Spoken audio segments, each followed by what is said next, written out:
ஸ்ரீ சாய்நாத சச்சரிதம் அத்தியாயம் 12. சாய் லீலைகள். காகா மகாஜனி, வக்கீல் துமால், திருமதி ரிமோன்கர், முலே சாஸ்திரி, ஒரு டாக்டர் ஆகியோரின் அனுபவங்கள். இந்த அத்தியாயத்தில் பக்தர்கள் பாபாவினால் எவ்வாறு வரவேற்கப்பட்டு நடத்தப்பட்டார்கள் என்பதை காண்போம். நல்லோரை காத்து கொடியோரை அளிப்பதே தெய்வ அவதாரத்தின் நோக்கம் அல்லது குறிக்கோள் என்பதை முன்னரே கண்டோம். ஞானிகளின் இறையருட் கட்டளை பணியோ முற்றிலும் மாறுபாடானது. அவர்களுக்கு நல்லோரும் கொடியோரும் ஒன்றே. தீது செய்பவர்களுக்காக வருந்தி அவர்களை நெறிப்படுத்துகிறார்கள். அவர்கள் பவசாகரத்தை, அதாவது இவ்வுலக வாழ்வெனும் பெருங்கடலை குடிக்கும் அகஸ்தியர் அல்லது அறியாமை இருளை ஒழிக்கும் ஆதவன் ஆவார்கள். ஞானிகளிடம் கடவுள் வசிக்கிறார். உண்மையில் அவரிடமிருந்து அவர்கள் வேறானவர்கள் அல்லர். பக்தர்களின் நன்மைக்காக அவதரிக்கும் இத்தகையவர்களுள் ஒருவரே நமது சாயி ஆவார். ஞானத்தின் உச்சக்கட்டத்தில் தெய்வீக ஒளி சூழப்பட்டு எல்லா ஜந்துக்களையும் சமமாக நேசித்திருந்தார். அவர் பற்றற்றவர். பகைவர்களும் நண்பர்களும் அரசனும் ஆண்டியும் அவருக்கு ஒன்றே. அவருடைய அசாதாரண திறமையை செவிமடுங்கள். அடியவர்களுக்காக தமது தகமை களஞ்சியத்தை செலவிட்டார். அவர்களுக்கு உதவி செய்வதில் எப்போதும் விழிப்பாய் இருந்தார். ஆனால் அவராக அடியவர்களை வரவேற்க எண்ணினால் ஒழிய ஒருவரும் அவரை அணுக இயலாது. அவர்களது முறை வரவில்லையானால் பாபா அவர்களை நினைப்பதில்லை. அவருடைய லீலைகளும் அவர்களின் காதை எட்டவியலாது. பிறகு அவர்கள் எங்கனம் அவரை பார்க்க எண்ண முடியும்? சிலர் சாய்பாபாவை பார்க்க விரும்பினர். ஆயினும் அவரின் மகா சமாதி வரை அவரின் தரிசனத்தை பெற அவர்களுக்கு வாய்ப்பேதும் கிடைக்கவில்லை. பாபாவின் தரிசனத்தை பெற விரும்பிய பலரின் விருப்பமானது இங்கனம் நிறைவேறாமல் போயிற்று. அவர் மீது நம்பிக்கை கொண்ட இத்தகையோர் அவரது லீலைகளை செவிமடுப்பாராயின் பாலுக்கான, அதாவது தரிசனத்துக்கான அவர்களது ஏக்கமானது வெண்ணையினால், அதாவது லீலைகளினால் பெருமளவு திருப்திப்படுத்தப்படும். வெறும் அதிர்ஷ்டத்தினாலேயே சிரடி சென்று பாபாவின் தரிசனத்தை பெற்ற சிலர் நீண்ட நாட்கள் அங்கு தங்க இயலாது. ஒருவரும் தாமாகவே சிரடி செல்ல முடியாது. தாம் நினைத்தபடி அங்கு நீண்ட நாட்கள் இருக்க முடியாது. பின்னர் அவர்களுக்கு அனுமதி கொடுத்த நாட்கள் வரைக்குமே அவர்கள் தங்க வேண்டும். பாபா அவர்கள் அவ்விடத்தை விட்டு போகும்படி கேட்டதும் அவ்விடத்தை விட்டு போய்விட வேண்டும். எனவே அனைத்தும் பாபாவின் சங்கல்பத்தை சார்ந்து இருந்தன. காகா மகாஜனி. ஒரு முறை காகா மகாஜனி சிரடிக்கு பம்பாயில் இருந்து சென்றார். அவர் அங்கு ஒரு வாரம் தங்கி கோகுலாஷ்டமி பண்டிகையை கண்டு மகிழ விரும்பினார். பாபாவின் தரிசனத்தை பெற்றவுடனே பாபா அவரை எப்போது வீட்டுக்கு திரும்ப போகிறாய் என கேட்டார். அவர் இத்தகைய வினாவினால் ஆச்சரியமே அடைந்தார். எனினும் பதிலளிக்க வேண்டும் என்பதற்காக பாபா தம்மை அங்கனம் செய்ய எப்போது ஆணையிடுகிறாரோ அப்போதே தாம் வீட்டுக்கு போக போவதாக கூறினார். பாபா நாளைக்கு போ என கூறினார். பாபாவின் மொழிகளே சட்டமானதால் அவைகள் நிறைவேற்றப்பட வேண்டும். எனவே உடனே காகா மகாஜனி சிரடியை விட்டு புறப்பட்டார். பம்பாயில் தனது அலுவலகத்துக்கு சென்ற பின்னர் தனது எஜமானர் தன்னுடைய வரவுக்காக கவலையுடன் காத்திருப்பதை அறிந்தார். அவரது மேனேஜர் திடீரென நோய்வாய்ப்பட்டு இருந்தார். எனவே காகாவின் வரவு அவருக்கு தேவைப்பட்டது. சிரடியில் காகாவுக்கு ஒரு கடிதம் அனுப்பியிருந்தார். பம்பாய்க்கு அது திருப்பி அனுப்பப்பட்டது. வக்கீல் பாப் சாஹேப் துமால். இப்போது மாறுபாடான ஒரு கதையை கேளுங்கள். ஒரு முறை பாப் சாஹேப் துமால் ஒரு விசாரணைக்காக நிபாட்டிற்கு சென்று கொண்டிருந்தார். வழியில் சீரடிக்கு சென்று பாபாவின் தரிசனத்தை பெற்று உடனே நிபாட்டிற்கு செல்ல விரும்பினார். ஆனால் பாபா அவரை அங்கனம் செய்ய அனுமதிக்கவில்லை. ஒரு வாரமோ அதற்கு மேலோ அவரை சிரடியில் தங்க வைத்தார்.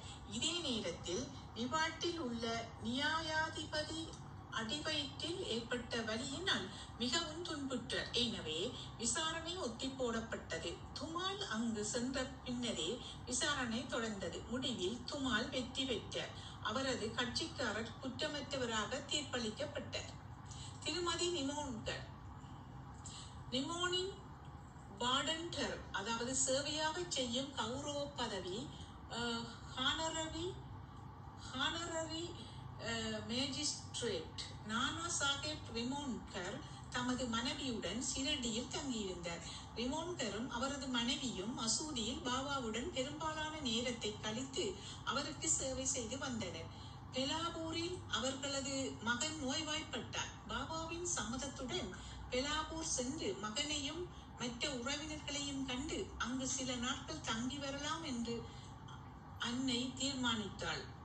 ஆனால் நானா சாஹேப் அடுத்த நாளே அவளை திரும்பி வரும்படி கூறினார். அன்னைக்கு ஒன்றும் புரியவில்லை, என்ன செய்வதென்றும் தெரியவில்லை. ஆனால் அவளுடைய இறைவன் சாயி அவளுக்கு உதவிட வந்த சிரடியை விட்டு புறப்படும் போது அவள் சாதேவின் பாதாவுக்கு முன்னால் நானா சாஹேப்புடனும் மற்றவர்களுடனும் நின்று கொண்டிருந்த பாபாவின் முன் சென்று சாஷ்டாங்கமாய் விழுந்து புறப்படுவதற்கு அனுமதி கேட்டார். பாபா அவளிடம், போ, சீக்கிரம் போ, அமைதியாகவும் குழப்பமடையாமலும் இது. 4 நாட்களுக்கு பெலாபூரில் சௌகரியமாயிரு. உனது உறவினர்களை எல்லாம் கண்ட பின் சீரடிக்கு திரும்பும் என்று உரைத்தார். பாபாவின் மொழிகள் எத்தகைய அதிர்ஷ்டம் படைத்தது! நானா சாஹேப்பின் தீர்மானம் பாபாவின் தீர்ப்பினால் தோற்கடிக்கப்பட்டது. நாசிக் முலே சாஸ்திரி ஜோசியம், கைரேகை முதலியவற்றில் கரை கண்டவரும் 6 சாஸ்திரங்களை கற்றறிந்தவருமாகிய நாசிக்கை சேர்ந்த வைதிகமான அக்னிஹோத்ரி அந்தனர் முலே சாஸ்திரி ஒரு முறை நாக்பூரின் புகழ்பெற்ற கோடீஸ்வரரான பாபு சாஹேப் பூட்டியை சந்திக்க சீரடிக்கு வந்தார். அவரை சந்தித்த பின்னர் அவரும் மற்றவர்களும் பாபாவை காண மசூதிக்கு சென்றனர். பாபா தம்முடைய சொந்த பணத்திலேயே வெவ்வேறு பழங்களையும் மற்ற பொருட்களையும் விற்பனையாளரிடமிருந்து வாங்கி மசூதியில் உள்ள மக்களுக்கு விநியோகித்தார். பாபா மாம்பழத்தை அதன் எல்லா பக்கங்களிலும் மிக திறமையாக அழுத்துவது வழக்கம். ஒருவன் பாபாவிடமிருந்து அதை வாங்கி உறிஞ்சுவானே ஆகில் எல்லா சதைப்பற்றையும் உடனே தன் வாயில் உறிஞ்சிக்கொண்டு கொட்டையையும் தோலையையும் உடனே தூக்கி எறிந்து விட முடியும். வாழைப்பழங்களை உரித்து சதைப்பற்றை அடியவர்களுக்கு விநியோகித்து தோலை பாபா தமக்காக வைத்துக் கொள்வார். கைரேகை சாஸ்திரி என்ற முறையில் முலே சாஸ்திரி பாபாவின் கையை பரிசோதிக்க விரும்பினார். பாபாவிடம் கையை காண்பிக்க கோரினார். பாபா அவருடைய வேண்டுகோளுக்கு செவிசாய்க்கவில்லை. அவருக்கு 4 வாழைப்பழங்களை கொடுத்தார். எல்லோரும் பாதாவுக்கு திரும்பினர். முலே சாஸ்திரி குளித்து புனித ஆடைகள் அணிந்து அக்னிஹோத்திரம் போன்ற தன் நித்திய கர்மானுஷ்டானங்களை செய்ய ஆரம்பித்தார். பாபா வழக்கம் போல் லெண்டியை நோக்கி புறப்பட்டார். கொஞ்சம் ஜெரு எடு, அதாவது குங்குமப்பு நிறத்தில் துணியை சாயம் போடுவதற்கான சிகப்பு மண்ணை போன்ற ஒரு பொருள். நாம் இன்று குங்குமப்பு நிற உடை உடுத்தலாம் என்று பாபா கூறினார். பாபா என்ன சொல்கிறார் என்பது ஒருவருக்கும் விளங்கவில்லை. சிறிது நேரம் கழித்து பாபா திரும்பி வந்தார். மத்தியான ஆரத்திக்கான ஏற்பாடுகள் நடைபெற்றுக் கொண்டிருந்தன. பாபு சாஹேப் ஜோப் முலே சாஸ்திரியிடம் அவர் தன்னுடன் ஆரத்திக்கு வருகிறாரா என்று கேட்டார். மாலையில் தாம் பாபாவை பார்க்க போவதாக அவர் பதிலளித்தார். இதற்கு சிறிது நேரத்திற்கு பிறகு பாபா தமது ஆசனத்தில் அமர்ந்தார். அடியவர்களால் வழிபடப்பட்ட ஆரத்தியும் துவங்கியது. பிறகு பாபா புது பிராமணனிடமிருந்து தட்சிணை வாங்கி வா என கூறினார். பூட்டி தாமே தட்சிணை வாங்க சென்றார். பாபாவின் செய்தியை முலே சாஸ்திரியிடம் தெரிவித்த போது அவர் சொல்லப்பெறாத அளவு குழப்பமடைந்தார். நான் தூய அக்னிஹோத்ரி பிராமணன், நான் ஏன் தட்சிணை கொடுக்க வேண்டும்? பாபா பெரிய முனிவராக இருக்கலாம், நான் அவரது சீடன் அல்ல என நினைத்தார். ஆனால் சாய்பாபாவை போன்ற ஞானி பூட்டியை போன்ற கோடீஸ்வரரிடம் தட்சிணை கேட்டு அனுப்பி இருப்பதனால் அவரால் மறுக்க இயலவில்லை. எனவே தனது அனுஷ்டானத்தை பூர்த்தியாக்காமல் உடனே பூட்டியுடன் மசூதியை நோக்கி சென்றார்.